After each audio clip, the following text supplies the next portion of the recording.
Get ready to embark on a culinary adventure like no other. 3 unique Thai dining experiences are taking Melbourne by storm, offering a fresh take on traditional flavors. From all-you-can-eat hotpots to mouth-watering street food, these restaurants are a must-visit for any food enthusiast. A taste of home, Thai cuisine redefined. In a hidden Chinatown laneway, Boon Choou stands out as a sophisticated Thai gem.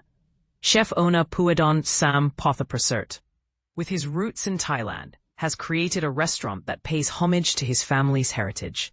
The menu is a labor of love, crafted with friends from Thailand, showcasing dishes from their hometowns. We wanted to focus on the food of our families, Pothaprasert explains. And it's this personal touch that sets Boon Choou apart. But here's where it gets controversial. While Melbourne boasts an abundance of Thai street food, the Manaaw, street food heaven. Manaaw, previously known as Thai Ban, has transformed into a vibrant street food joint.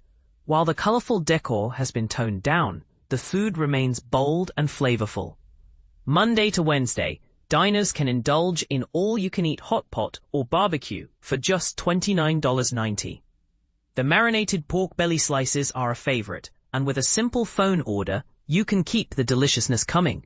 Lunchtime specials, like barbecued pork on rice, are a hit with the office crowd, and the curries at Manaaw are not to be missed. From slow-stewed massaman beef to classic red and green curries, there's something for every spice lover. More Crown, a Thai energy burst. Located at the bottom end of town, More Crown brings a burst of Thai energy to the recently christened Koreatown. The focus here is on jok, a Thai rice porridge similar to congee, served in generous portions.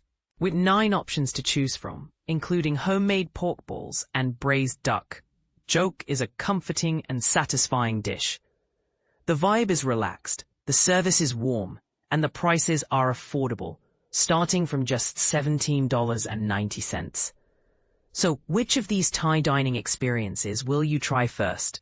And what do you think sets these restaurants apart from the traditional Thai town? Let's spark a conversation in the comments.